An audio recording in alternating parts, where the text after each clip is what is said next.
تعرفوا ان في مكان في مصر اسمه الشخلوبة؟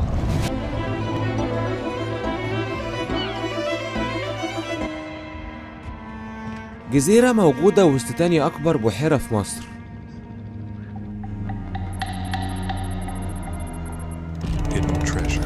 الجزيرة حرفيا في وسط المية. الجزيرة دي بالنسبة لي أجمل مكان بحس فيه بالراحة النفسية.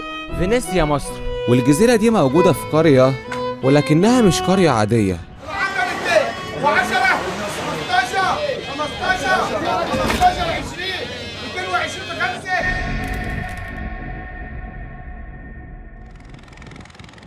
والقرية دي تابعة لمحافظة كفر الشيخ الموجودة في أقصى شمال مصر. وصلنا كفر الشيخ، بعدها طلعنا من العاصمة اللي هي اسمها برضو كفر الشيخ لمركز سيدي سالم اللي منه هنطلع على القرية. احنا دلوقتي موجودين في مركز سيدي سالم اللي منه هنروح على الشخلوبة. وصلنا قرية الشخلوبة. أول ما وصلنا استقبلنا واحد من أهل القرية، وقبل ما نروح على الجزيرة خليني أعرفكم الأول على قرية الشخلوبة، لأن ناس كتير جدا ما تعرفش إن في مكان بالاسم ده. الشخلوبة قرية ريفية في محافظة كفر الشيخ تابعة لمركز ومدينة سيدي سالم. تعداد سكان الشخلوبة داخل في 20,000 نسمة. أهلا بكم في الشخلوبة. بس يا ترى بقى ليه القرية دي اسمها الشخلوبة؟ ناس كتير قوي بتسأل ايه هي الشخلوبة. طب يعني ايه الشخلوبة اصلا؟ على ايام جدودنا كان في سمكة منتشرة في المحيط اللي هو جنب قرية الشخلوبة في بحيرة البرولس. كان السمكة دي اسمها سمكة الشخلوت، كانت منتشرة بشكل كبير في بحيرة البرولس خاصة في منطقة الشخلوبة دي. فأهالينا زمان يعني زي ما نقول كده اقتبسوا الاسم بتاع البلد من اسم السمكة، يعني الشخلوت بقت الشخلوبة، يعني خدوها من اسم السمكة. والقرية دي ما فيهاش ولا زراعة ولا صناعة، واعتمادها الأساسي على صيد الأسماك. بحيرة البرولس كل يوم بيطلع منها أطنان من السمك. القرية كلها معتمدة على الصيد. كل أهالي الشخلوبة بيشتغلوا في مهنة صيد الأسماك من بحيرة البرولس. احنا هنا صيادين، معظمهم بدأوا يشتغلوا في المهنة دي من وهم صغيرين. شغال وانا عندي 10 سنين في البحيرة.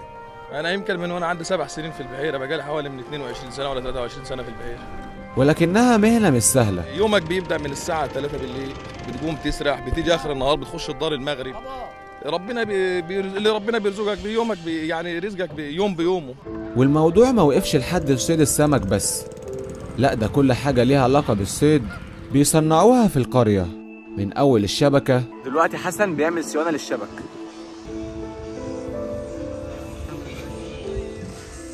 لحد صناعة المركب. بالنسبة للشغل ده شجر، أول ما بنجيب شجر الأول ونطلع نوديه على المنشار ونشجه ونصنع بقى هنا في الورشة، وخشب وأبيض وخشب أخضر وبتصنع. دي أول من الحاجة اللي احنا مصنعينها عند الورشة. دي جاهزة للنزول وجاهزة للصيادة اللي انت تاخدها أو تنزل بيها أو تصطاد بيها. دي حاجة من اللي زي اللي كنا شايفينها، بس التانية كان واقف على العظم، بس ده اتلوح واتقفل ترطب وترسم، دلوقتي جاهز على النزول.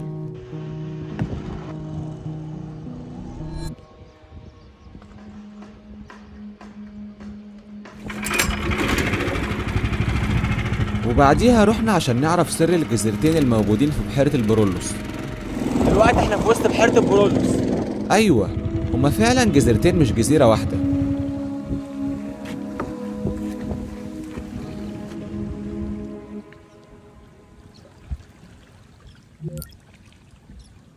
وصلنا واحدة من أجمل الجزر في مصر. الجزيرة دي اسمها حلقة عبد الشافي مهيا. الشخلوبة هي أصلا اسمها الشخلوبة، القرية الريفية اللي احنا جينا منها. الجزيرة العجيبة دي كانت زمان فيها حياة. المكان ده يا جماعة كان في الأصل زي ما قلت لكم إن هو كان حلقة سمك.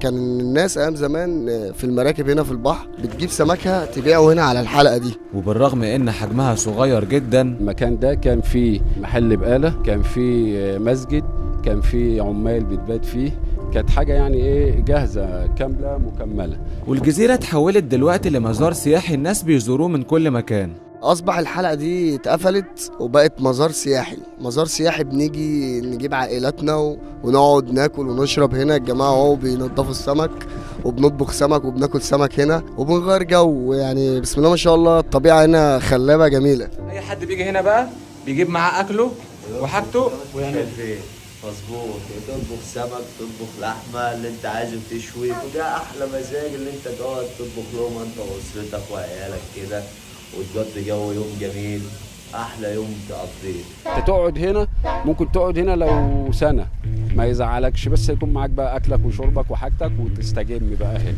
1 2 3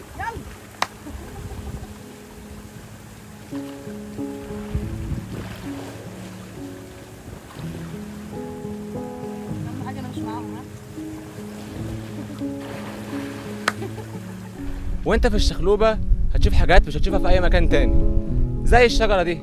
سبحان الله، بص عامله ازاي. ده البصل بيتحمر الاول قبل اي حاجه، كده بنطلع السمك اهو. كده السمك استوى، هنحط بقى الرز مكان السمك.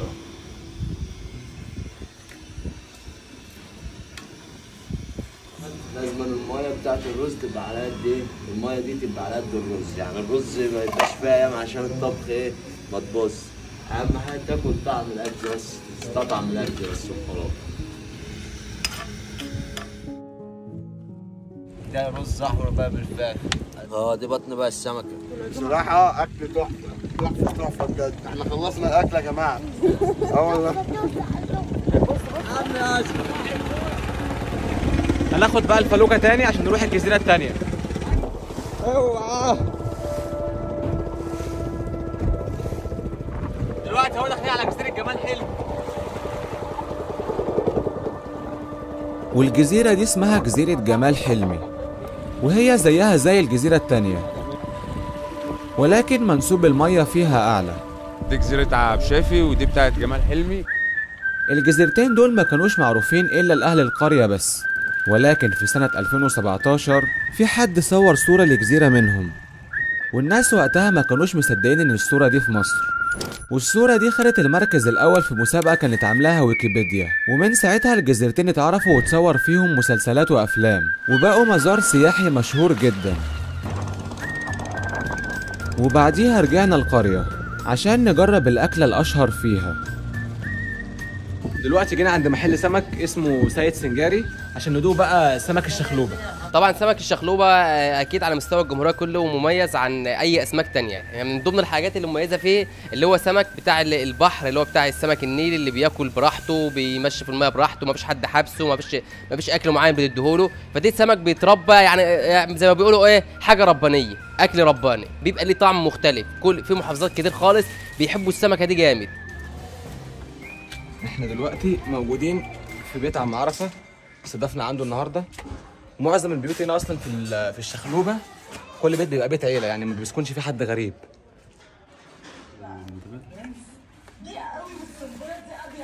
ندوق بقى سمك الشخلوبه. والله مش هبقى ببالغ لو قلت ان السمك ده احلى سمك كلته لحد دلوقتي.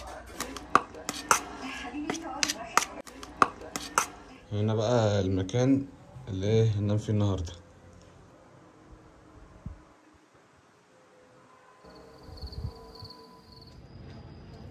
نروح بقى نصلي الفجر الاول، بعد كده نروح نحضر الشروق على الجزيره.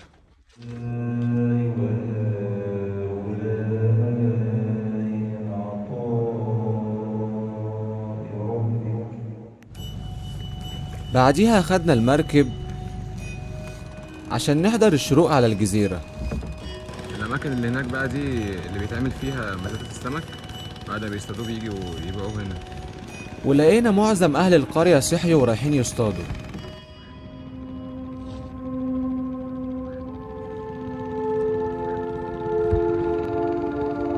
منظر الجزيره في وسط الميه كده خيالي، سبحان الله يعني.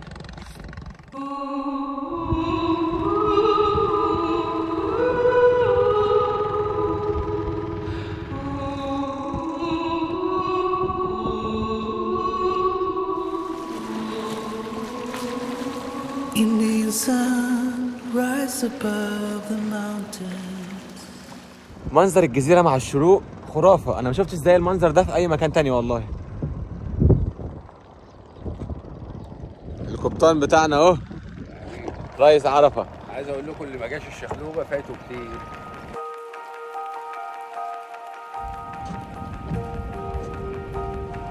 وبعدها رجعنا القرية عشان نحضر مزاد السمك، ولكن النهارده بقى حظنا حلو، هنحضر فرح واحد من اهل البلد. والافراح عندهم مش عادية، لانهم يوم الفرح الصبح بيعملوا وليمة بيعزموا فيها اهل القرية كلهم. ومن اجمل الحاجات عندهم ان اهل البلد كلهم بيتجمعوا في الافراح. ومن الحاجات الغريبة احنا دلوقتي قاعدين مستنيين دورنا قبل ما اللي جوه يخلصوا اكل، وعشان نخش ناكل لازم يبقى معانا الكارت ده.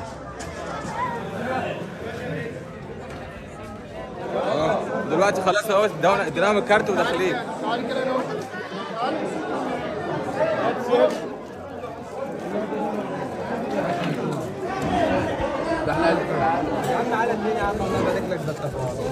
الاكل والله طعمه حلو جدا. صح ولا ايه؟ الف الف مبروك يا محمد ومصطفى، وعقبال عندكم جميعا يا جدعان. وبعدها رحنا عشان نحضر مزاد السمك، وهو بيتعمل 6 أيام في الأسبوع، ومرتين على مدار اليوم، مرة الساعة 9 الصبح ومرة العصر. دلوقتي بقى احنا وصلنا مزاد السمك. السمك بيجي من البحيرة على طول يتباع هنا. بصلي الفجر وباجي هنا، يعني الحمد لله رب العالمين، ربنا بيرزقني بالحسنة بتاعتي، ببقى 600 500 300 400، يعني حسب ايه؟ حسب السعر السمك اللي معايا. والمزاد ليه طريقة معينة. هنا المزاد بيشتغل، المعلم هنا بيشغله، هو بينطق المزاد واحنا بنرد عليه والسمك بيطلع علينا. المعلم اللي ماسك المزاد هو اللي بيحدد السعر اللي هيبدأوا بيه، وده بيكون حسب جودة وكمية السمك، وأعلى سعر هو اللي بياخد البيعة.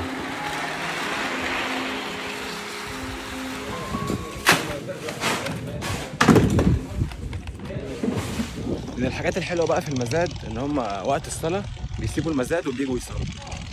والقرية فيها أكتر من حلقة سمك بيتعمل فيها مزاد. الشط ده كله بقى مزادات زي كده بيبيعوا إيه فيها سمك.